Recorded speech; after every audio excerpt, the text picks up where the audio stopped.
Hi. I've wanted to make for a while now some videos helping out like DIY musicians and stuff. So I'm gonna have a go at that today. This is a video about screen printing because I print all of my own merch, t-shirts and stuff. Um, and I've got in a minute the like speed run of how you go up making a screen, but it doesn't kind of start right at the start. So I wanted to show you what the screen looked like to begin with. So this is this is the screen that I made in the video, and it's basically just 4 bits of wood screwed together. Then make sure they're flat on the back so that when you lay it down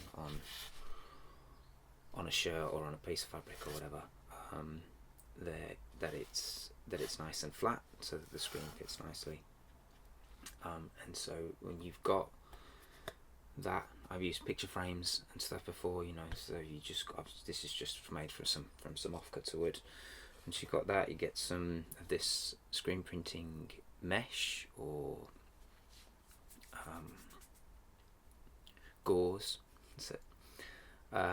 And you can get that on. I bought mine on eBay. It's only a couple of quid or whatever. It's great big sheet of it. They just cut to the right size, and it's just fine like nylon gauze that you can paint the photosensitive emulsion onto to make your screen. So we put that over the back of this, staple it all the way along, every inch or so, all the way around until you've got a fairly tight sort of drum. It doesn't have to be super tight, but fairly tight around there. And so once you've got that, the next thing is to turn all the lights off and paint it with the photosensitive emulsion, which I will. That's where the speed run video starts. So I'll start there. So this is me in the dark in here now, with the painting or spooning the light sensitive emulsion onto my blank screen, and then using a squeegee, or in this case an old parking badge, to thinly scrape it over both sides of the screen, making sure it's nice and even, that it's nice and flat. And then we get a hairdryer and we dry it out. This doesn't make the screen go hard. It just dries it. It won't go hard until it's actually exposed to light. But for now I need to dry it out at least so that I can then get the acetate that I've printed my design onto, which is here. It's printable acetate, so it's like rough on one side, and you print onto the rough side, cut it out, surround it with sellotape, and stick it on there onto the screen so that we can put it out in the sunshine to expose for a few minutes, and you can see it changing colour. It's getting darker, but it will still be lighter underneath where the acetate is. Keep going and checking it every couple of minutes just to see. You can see it, at this speed you can see it change colour. Then we take it out and we wash it out. I'm just using warm water and a nice soft cloth. Don't want to scratch any of it off, but we're now washing out where it hasn't been exposed to sunlight to give ourselves a stencil of what the print on the shirt is gonna look like.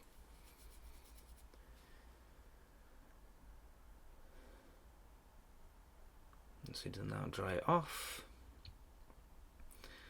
and then we've got the painstaking business of getting a pin, picking out all of the bits where it hasn't quite washed away properly.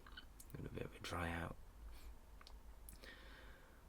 And this is quite a long and laborious and continuous process, because in a bit I'll do some tests, and if there's bits where it isn't quite coming through, you go back, do a test print, see where it needs changing, pick some more bits out of it until I'm happy with the final result.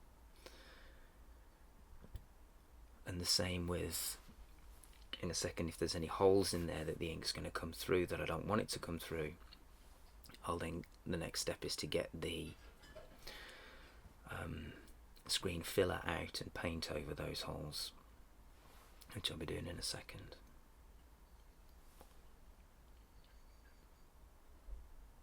like I said, this is the long and boring bit of the video, but also of the process. Really, it's the most long-winded bit. So this is me putting duct tape on. We'll do the top and the bottom first. This is to keep the water and the ink from spilling out through the cracks in the sides and getting onto the shirt through the edges of the screen, which is obviously something we don't want. And do the bottom and the top first, and then do the sides, because we're going to be using a squeegee to put the ink on, and you want it to be able to run fairly smoothly down the sides, so you don't want any kind of edges of the tape or wrinkles or anything to catch on that while you're doing it, because it's going to make it harder to get a nice clear print as a practice. And then this is the screen filler, just filling in a hole there that I could see. Now I'm measuring to the center of the design, not the center of the screen, the center of the design, because that's what's important. Find the center point, line it up so it's nice and straight, and then put a line all the way down the screen, obviously only drawing on the bits that have got green screen on them, so that I can make sure that I get it nice and straight on the shirt when I put it on a shirt, because you don't want a wonky print.